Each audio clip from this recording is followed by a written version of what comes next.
अस्सलाम वालेकुम। आज हम ऑक्सफोर्ड मॉडर्न इंग्लिश बुक 4 का चैप्टर देखने जा रहे हैं, पीपी लॉन्गस्टॉकिंग, जो कि एस्ट्रिड लिंडग्रेन ने लिखा है। एक बहुत मशहूर ऑथर थी। पिछले कुछ मेरे ख्याल से 2002 में इनका इंतकाल हुआ था, और अपनी इसी सीरीज़ के लिए बहुत मशहूर थी। ये जो पीपी लॉन्गस्टॉकिंग के नाम से पूरी दुनिया में मशहूर है, बहुत सी ज़बानों में इसका तर्जुमा हुआ और बहुत बच्चों को पसंद आती है।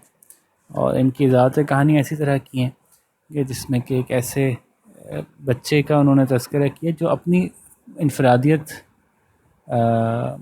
की वजह से वो दूसरों से शाया नहीं होता था, घबराता नहीं था। है ना, हर इंसान, हर बच्चा, हर ज़ी शऊर एक मुख्तलिफ़ तरह का इंसान है ना। तो अगर अल्लाह ताला ने उसको मुख्तलिफ़ पैदा किया है तो वो उसमें उसको घबराने की और शर्माने की क्या बात है। वो अगर दूसरों से मुख्तलिफ़ है तो उसकी अपनी सलाहियतें हैं, अल्लाह ताला ने उसको इनाम के तौर पे दी हैं वो सलाहियतें, बजाय से कि वो उनसे घबराता रहे और शर्माता रहे। तो इस तरह के ख़यालात का इज़हार वो अक्सर अपनी कहानियों में किया करती थी। और ऐसी ही कहानी आप गौर करेंगे कि आपको मिलेगी पिपी लॉन्गस्टॉकिंग। वैसे तो मुख्तलिफ़ नाम ऐसे भी होते हैं बहुत से लोगों के, इसका कोई बहुत डिटेल मतलब नहीं होता, जैसे कि किसी का कोई भी नाम हो सकता है। लेकिन पीपी का जो नाम में लॉन्ग स्टॉकिंग लगा हुआ है, वो उसको ज़रा आप सुन के एहसास कर सकते हैं कि लॉन्ग स्टॉकिंग का मतलब शायद लंबे मोज़े होते हैं। तो किसी का नाम ऐसा भी हो सकता है कि पीपी लंबे मोज़े वाली, तो मे भी हो सकता हो। कहानी है तो कहानी में तो बहुत कुछ हो सकता है। तो लेट्स सी आगे क्या होता है, शुरू करते हैं। हमेशा की तरह मैं दरख्वास्त करूँगा आपसे कि आप मुश्किल अल्फाज के मायने प्लीज़ निकाल के पहले से रख लिया करें, ताकि जब मैं समझा रहा हूँ तो आप उसके अल्फाज में ना फंसें, बल्कि डायरेक्ट मीनिंग समझने की कोशिश करें। क्योंकि हम ये चैप्टर डिस्कस कर रहे हैं कि हम इसके क्वेश्चन आंसर्स कैसे अच्छे से कर सकेंगे, इसलिए इसको समझने की कोशिश कर रहे हैं। ठीक है जी, तो स्टार्ट करते हैं।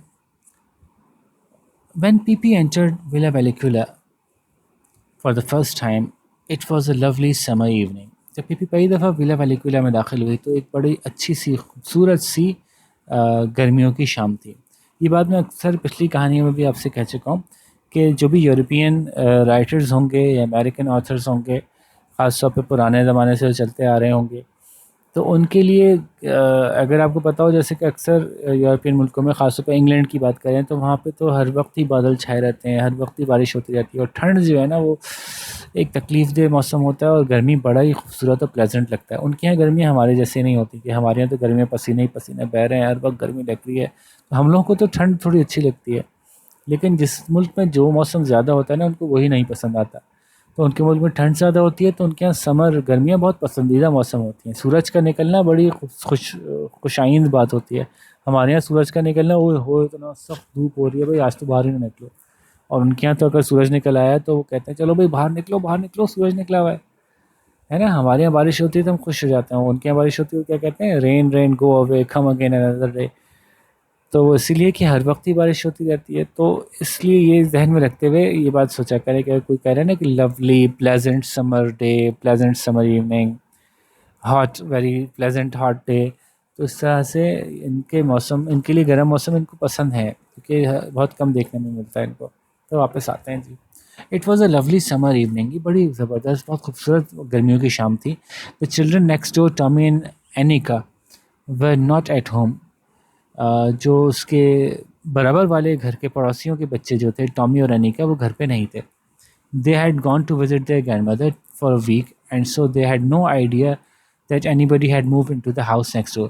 तो वो एक हफ्ते से गए हुए थे अपनी ग्रैंडमदर को विज़िट करने। ठीक है, अपनी ग्रैंडमदर के घर रहने गए हुए थे एक हफ्ते के लिए। तो उनको ये आइडिया ही नहीं था, उनको अंदाज़ा ही नहीं था कि कोई बराबर वाले घर में कोई आ गया है, हैड मूव्ड इनटू, आके रहने लगा है, रहने के लिए आ गया है अगले बराबर वाले घर में। तो on the first day after they came home again, they stood by the gate looking out on to the street. तो पहले दिन जबकि वो वहाँ से अपनी दादी के यहाँ से वापस आए थे, तो वो दरवाजे पे खड़े थे और बाहर सड़क पे देख रहे थे। They had no idea that there actually was a playmate so near, और उनको बिल्कुल भी अंदाज़ा नहीं था कि वाक़तन उनसे बहुत करीब ही एक उनका खेल का साथी मौजूद है। They were standing there considering what they should do, वो वहाँ खड़े थे, ये सोच रहे थे, इस बारे में गौर कर रहे थे कि उनको अब क्या करना चाहिए। Whether anything exciting was likely to happen, कोई मज़ेदार सी चीज़ होने वाली है क्या उनके साथ, और whether it was going to be one of those dull days, या फिर ये भी वही एक वैसा ही बिल्कुल डल सा, सुस्त सा, बोर सा, बेकार सा दिन होने वाला था। When they couldn't think of anything to play, जब वो कुछ भी नहीं सोच पाते थे कि आज खेलें तो क्या खेलें। एंड जस्ट देन, और फिर उसी वक्त, बस उसी वक्त जबकि ये सोच रहे थे, the gate of Villa Villekulla open. Villa Villekulla उस घर का नाम था जहाँ पीपी लॉन्ग स्टॉकिंग आके ठहरी थी। उसका दरवाज़ा खुला and a little girl stepped out, और एक छोटी बच्ची बाहर निकली। She was the most remarkable girl Tommy and Anika had ever seen. वो बहुत ही बिल्कुल ही मुख्तलिफ बच्ची थी बाकी सबसे, जितनी भी बच्चियाँ टॉमी और अनिका ने आज तक देखी थीं। रिमार्केबल का मतलब होगा ऐसी जो कि दूसरों से बहुत मुख्तलिफ हो, दूसरों से बिल्कुल अलग हो, जिसको कि आप देखने के काबिल चीज़। ठीक है। She was miss Pippi long stocking out for her morning walk. ये पीपी लॉन्ग स्टॉकिंग साहिबा थी जो सुबह के अपनी सुबह की वॉक के लिए बाहर निकली थी। This is the way she looked, और वो ऐसी दिखती थी। कैसी? जब आगे कोई तफसील आनी होती है और वो अगली लाइन से शुरू करनी होती है तो ऐसे दो डॉट्स लगाए जाते हैं, इनको कॉलन कहते हैं। ठीक है। हाँ, हेयर, उनके बाल कैसे थे? The colour of a carrot, जैसे कि एक गाजर होती है लाल। She was braided and two tight braids, और वो चुटिया बनी हुई थी। चुटिया बनी होना क्या होता है, देखें, चुटिया बनी हुई थी ऐसे कि दो चुटियाँ, टू टाइट ब्रेड्स, बहुत तख्ती से बनाई हुई दो चुटियाँ, दैट स्ट्रक स्ट्रेट आउट, इतनी टाइट करके बांधी गई थी कि ऐसे खड़ी हो गई थी। स्ट्रक स्ट्रेट आउट, सीधी खड़ी हो गई थी। Her nose was the shape of a very small potato, उसकी नाक जो है ना वो छोटे से आलू जैसी थी। And was dotted all over, और उस पर डॉट डॉट डॉट डॉट पड़े हुए थे पूरी, उस ऑल ओवर मतलब पूरी नाक पर। डॉटेड विद फ्रैकल्स, और किस चीज़ के डॉट्स थे? फ्रैकल्स के। फ्रैकल्स झाइयाँ होती हैं जो बाज़-औक़ात बच्चों और कभी-कभी बड़ों के चेहरे पे भी आती हैं। ख़ास तौर पे जिन लोगों का रंग ज़्यादा साफ़ होता है, ज़्यादा गोरा होता है, उनके चेहरे पे एक डॉट डॉट डॉट डॉट से काले-काले से आ जाते हैं, इनको झाइयाँ कहते हैं। It must be admitted that the mouth under this nose was a very wide one, और ये बात भी माननी पड़ेगी भाई, ये तो मानना ही पड़ेगा कि जो मुँह था ना इस नाक के नीचे, वो काफ़ी चौड़ा-सा मुँह था। विथ स्ट्रॉन्ग वाइट टीथ, और उसके अंदर बड़े मजबूत से सफ़ेद दांत थे। Her dress was rather unusual, उसके कपड़े भी थोड़े अनयूजुअल, थोड़े मुख्तलिफ से थे। Pippi had made it herself, बल्कि पीपी ने वो लिबास खुद तैयार किया था।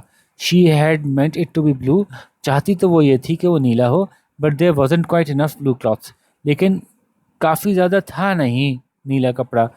क्वाइट इनफ का मतलब इस काम के लिए काफ़ी, इतना कपड़ा था नहीं कि काफ़ी हो जाता नीला कपड़ा। So Pippi had sewed little red pieces in it here and there, तो पीपी ने सी लिए थे छोटे छोटे लाल टुकड़े उस जोड़े के साथ साथ यहाँ वहाँ, यानी कब जहाँ जहाँ ज़रूरत पड़ी वहाँ वहाँ। In her long thin legs she wore a pair of long stocking, और पतली पतली लंबी लंबी टांगों में वो पहनती थी अ पेयर ऑफ, एक जोड़ा लंबे लंबे मोज़ों का। लंबे मोज़े अक्सर पहने जाते हैं ख़ासतौर पर ऐसे मुल्कों में जहाँ पर ठंड होती है, वहाँ पर ज़्यादा पहने जाते हैं। One brown and the other black, एक ब्राउन था और दूसरा काला, एक भूरा था दूसरा काला। And she had on a pair of black shoes, और उसने पहने हुए थे काले जूतों का एक जोड़ा। That were exactly twice as long as her feet, जो कि तकरीबन, बल्कि कहा जाए कि बिल्कुल दुगने लंबे थे उसके पैरों के मुकाबले में। जितने लंबे पैर थे बिल्कुल उनके मुकाबले में दुगने लंबे थे। Her father had bought these shoes for her in South America so that people would have something to grow into. उसके अब्बा ने उसको वो जूते साउथ अमेरिका से दिलाए थे। ये पीपी ने बताया होगा, असल में ऐसा नहीं हुआ होगा, ये पीपी ने खुद बताया होगा। पीपी बहुत ऐसी बातें बहुत करती थी, झूठ झूठ लोगों को बेवकूफ़ बनाती रहती थी ये बातों बातों में, कि जी मेरे अब्बा ने ये जूते ख़रीद के दिए थे मुझे कि कोई चीज़ ऐसी मेरे पास हो जिनको पहन के मैं बड़ी हो सकूँ, टू ग्रो इनटू। एक्चुअली एक कॉन्सेप्ट है कि the children grow out of clothes. क्या मतलब हुआ कि बच्चे कपड़ों से बड़े हो जाते हैं।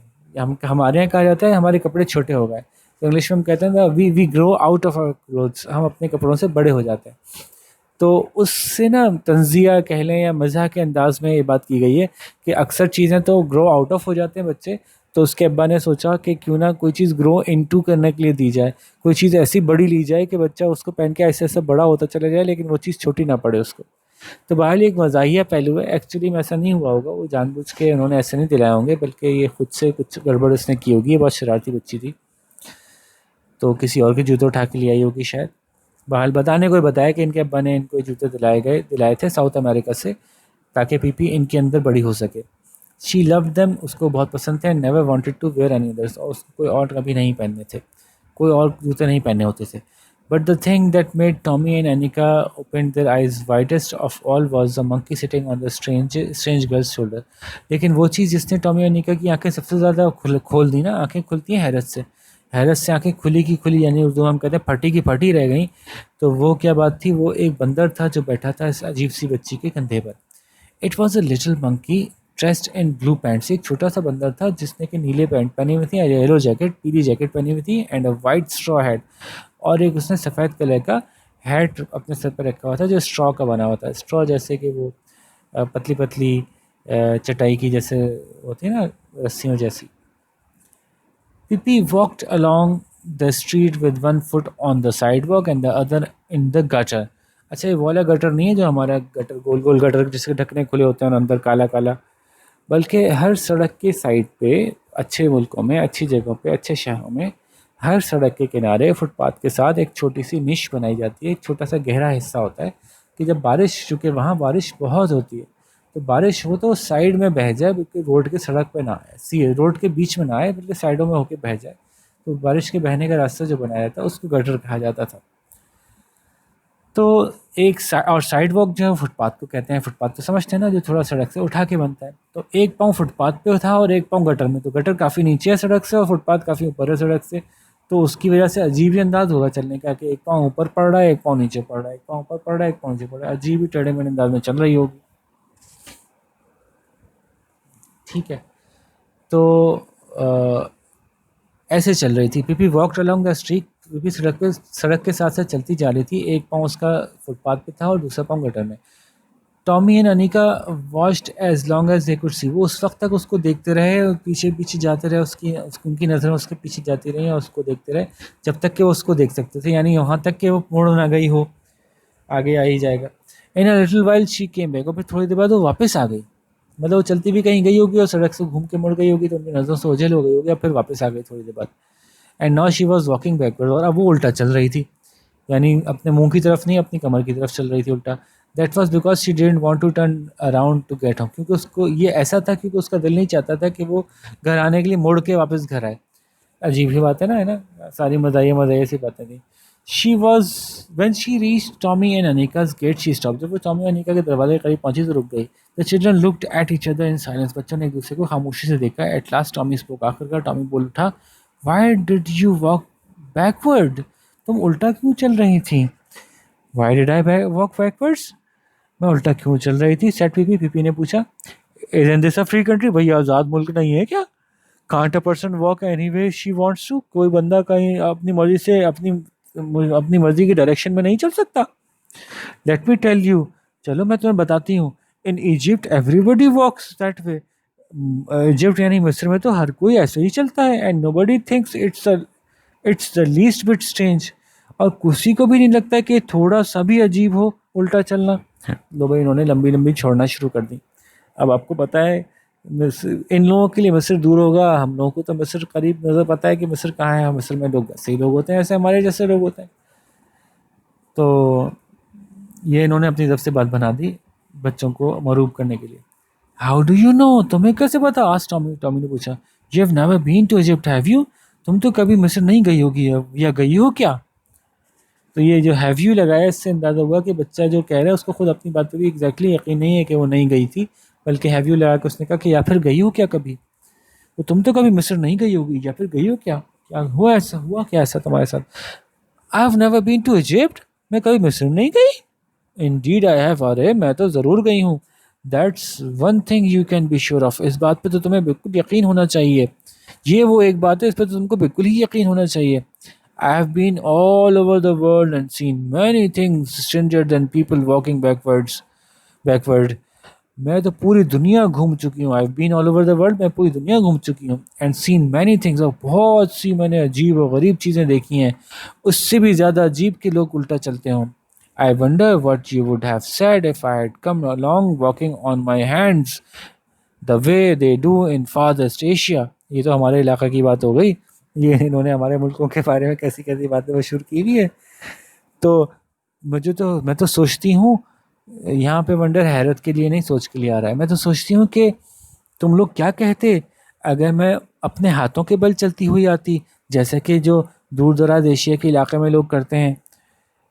अच्छा, अब एशिया के मुख्तलिफ इलाके हैं जिनको में बाज़ को मिडल ईस्ट कहते हैं, बाज़ इलाकों में इलाके, बाज़ को सेंट्रल एशिया कहते हैं, बाज़ को फार एशिया कहते हैं, फार ईस्ट एशिया कहते हैं, क्योंकि एशिया बहुत बड़ा बर अज़म है, उसको बहुत छोटे छोटे मुख्तलिफ हिस्सों में बांटा हुआ है. तो बहरहाल फार ईस्ट एशिया जो है, एशिया का सबसे दूर दराज इलाका है, उस तरफ के लोग ऐसे चलते हैं. ना यू मस्ट बी लाइंग, अब तो तुम यकीनन झूठ बोल रही हो, said Tommy. PP thought for a moment, PP ने एक लम्हे सोचा, फिर बोली, यू राइट, हाँ तुम सही कह रहे हो. She said sadly, I am lying, हाँ मैं झूठ बोल रही हूँ.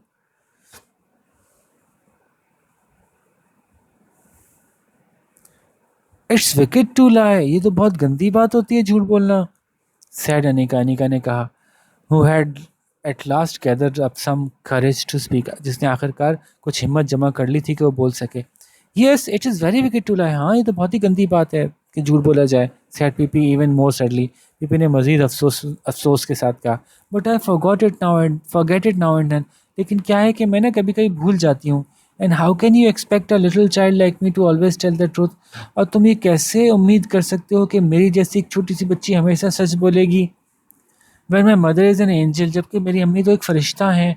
And my father is the king of cannibal island, और मेरे अब्बा तो आदमखोर कबीले के सरदार हैं. And I have sailed on the ocean all my life, और मैं अपनी पूरी उम्र समंदर पे ही सफ़र करती रही हूँ, तो मैं कैसे सच, मुझे कैसे याद रहेंगी ये सारी बातें. तो फिर दोबारा शुरू हो गई वो. Then Pippi smile and continue, फिर पीपी मुस्कुराई और उसने अपनी बात जारी रखी. And let me tell you, और मुझे बताने दो, या चलो मैं तुम्हें बताती हूँ, that in the that in the Congo there is not a single person who tells the truth. एक मुल्क है कॉन्गो, जो वाकई में एक मुल्क है, लेकिन जो बोल रही है वो सच नहीं बोल रही. क्या कि एक मुल्क है कॉन्गो जहाँ पे एक बंदा भी ऐसा नहीं है जो सच बोलता है. They tell lie all day long, वो तो सारा दिन झूठ ही बोलते रहते हैं. बिगिन एट 7, 7 बजे शुरू करते हैं इन द मॉर्निंग, सुबह के वक्त, and keep on until sundown, और मगरिब तक बोलते रहते हैं झूठ. So if I should happen to lie now and then, और अगर तो फिर ऐसा हो कि अगर मेरे मुंह से कभी कभी झूठ निकल जाया करे, नाउ एंड देन, कभी कभी, you must try to excuse me, तो आपको कोशिश करनी चाहिए कि मुझे माफ़ करें. And remember that it is only because I stayed in Congo a little too long, और ये याद रखें कि ऐसा इसलिए होता है कि मैं कॉन्गो कुछ ज़्यादा ही दिनों के लिए रुक गई थी. We can be friends anyway can't we, और हम तो दोस्त बन सकते हैं ना, है ना. कांट वी मतलब है ना.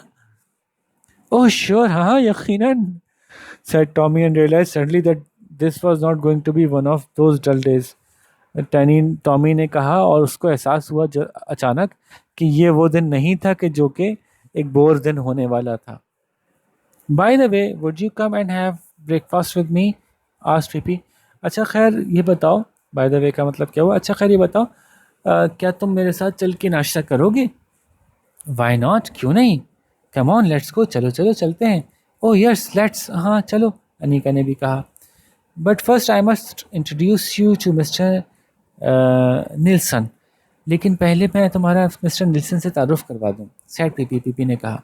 And the little monkey took off his cap and board politely, और उस छोटे से बंदर ने जो है वो अपना कैप उतारा और बड़े ही इज़्ज़त के अंदाज में, बड़े ही एहतराम के अंदाज में वो नीचे झुका. झुकते हैं ना जैसे किसी के सामने, वैसे झुका वो. तो यहाँ पे कहानी इन्होंने रोक दी. बड़ी मज़ेदार सी कहानी है, अगर हो सके तो पढ़िएगा, आपको बहुत मज़ा आएगा पूरी कहानी पढ़ के. What was the name of Pepe's house? Pepe's house.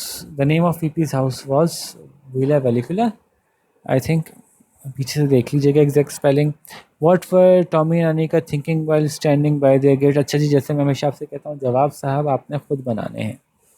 कोशिश ये करनी है चैप्टर समझें, समझ के जवाब अपने अल्फाज में बनाएं, और एग्ज़ाम में भी याद करके जाने की ज़रूरत नहीं होनी चाहिए, बल्कि आपको खुद से अच्छे जवाब बनाने आने चाहिए. और ख़ुद से अच्छे जवाब आप तभी बना सकेंगे जब आपको जवाब लिखने की प्रैक्टिस होगी. तो इसलिए मैं चाहता हूँ जवाब आप खुद लिखिए, उसमें जो कमी बेशी होगी हम मिलकर सही कर लेंगे. तो अगर आपको मुझसे कुछ पूछना हो, डिस्कस करना हो, अपना जवाब दिखाना हो तो आप मुझसे कमेंट्स में पूछ सकते हैं, या मैंने अपना ईमेल एड्रेस लिख दिया है, इस पर आप मुझे ईमेल कर सकते हैं। तो फिर हम उसको देख लेंगे कि जवाब और कैसे बेहतर हो सकता था, लेकिन कोशिश पहले खुद करनी है ज़रा, ठीक है जी। अच्छा जी, what were Tommy and Anika thinking while standing by their gate? Tommy and Anika while standing by their gate were thinking that, वो क्या सोच रहे थे कि शायद आज का दिन एक बड़ा ही डल दिन होने वाला है, तो आप वहाँ से देख के देख सकते हैं इसी तरह की बात। What was unusual about how Pippi went on her morning walk के बारे में भी कि क्या अजीब सी बात थी। तो the unusual thing about Pippi's morning walk was, क्या थी वो अनयूजुअल बात, कि उसका एक पाँव जो है वो फुटपाथ पे था और दूसरा पाँव गटर में था, पहली बात। और दूसरी बात क्या कि वो उल्टी चलती वापस आ रही थी। ये दोनों बातें यहाँ लिख दीजिएगा आप। Which 3 countries did Pippi say she had been to? Pippi said that she had been to. चूँकि सवाल में डिड है, पास्ट टेंस है, तो जवाब में भी हैज़ की जगह हैड हो जाएगा, तो आप कहेंगे और सैड हो जाएगा। Pippi said that she had been to, कि वो गई थी इन मुल्कों में, और मुल्कों के नाम लिख दीजिएगा। Where were Pippi's parents? Pippi के पेरेंट्स कहाँ थे? तो पीपी के पेरेंट्स जो हैं, एक इसकी अम्मी जो है वो एंजल थी और उसके अब्बा जो थे वो एक क्या कैनिबल्स के सरदार थे। What did Annika say to Pippi about lying? Annika said to Pippi's, did है तो सैड आएगा। तो Annika said to Pippi, Annika ने कहा पीपी से about lying that lying is dash. अब देखिए जवाब क्या है, पीछे से देख सकते हैं, आपको याद भी होना चाहिए। What did Tommy realize that while he was speaking to PP? Tommy को क्या महसूस हुआ जब उसने पीपी से बात की? Tommy realized while he was speaking to PP that, और that करके फिर आगे लिखिए क्या महसूस किया था उसने कि आज का दिन बड़ा कैसा होने वाला है। जी आप खुद से लिखिए। What was the name of पीपी's pet monkey? PP की पेट मंकी का नाम क्या था? The name of पीपी's pet monkey was, तो बहुत ही आसान सवाल है। How do we know that pet monkey was polite? We know that the pet monkey was polite because he took off his cap and, तो आप इस तरह से जवाब इसको भी आगे कर दीजिएगा। डिस्कस दम फर्स्ट डिफ़िकल्ट क्वेश्चंस क्या हैं जी? मुश्किल सवाल क्या है? What details from the story shows that Pippi is a remarkable child? कैसे पता चलता है कि पीपी बड़ी ही मुख्तलिफ लड़की है? We know that Pippi is a remarkable child because she dresses very differently, she behaves very differently, she looks very different, the way she talks is very different, or everything about PP is different from anyone else we have ever seen or heard about। तो इस तरह की बात पे क्या जवाब दे सकते हैं? मैंने जवाब बताया जनाब, आप अपना जवाब खुद लिखिएगा कुछ अच्छा सा बना के। बात कुछ ऐसी ही होनी चाहिए कि रिमार्केबल क्यों थी वो बच्ची, पढ़ के क्या महसूस हुआ आपको? How many lies do you think Pippi tells in this extract? आपके ख्याल से पीपी ने कौन कौन से झूठ बोले? एक तो आपने तादाद नहीं बतानी खाली। आई think Pippi told 7 lies in this story. नहीं, ना सिर्फ तादाद बतानी है, जितनी भी आप तादाद बताएं उस तादाद को रेफर भी करें। I think Pippi told 5 lies in this story. Once when she told about her parents, second when she told about her dad, third when she told about her dad, fourth when she told about her monkey, fifth when she told about her eyes, वगैरह वगैरह। मैं तो ऐसी मिसाल के तौर पे कह रहा हूँ, ये नहीं लिख दीजिएगा। तो वो कौन कौन से मौके थे जब उसने झूठ बोला था, ये आपको बता भी देंगे, तो इससे आपका जवाब और रिच हो जाएगा, अच्छा हो जाएगा। ठीक है जी, तो यूँ हमने जवाब डिस्कस कर लिया। अब आप शाबाश लिख के दिखाइए और फिर हम देखते हैं कि किसके जवाब सबसे अच्छे होते हैं। तो होपफुली फिर अब किसी और लेसन के साथ दोबारा मिलते हैं। ओके, अल्लाह हाफ़िज़।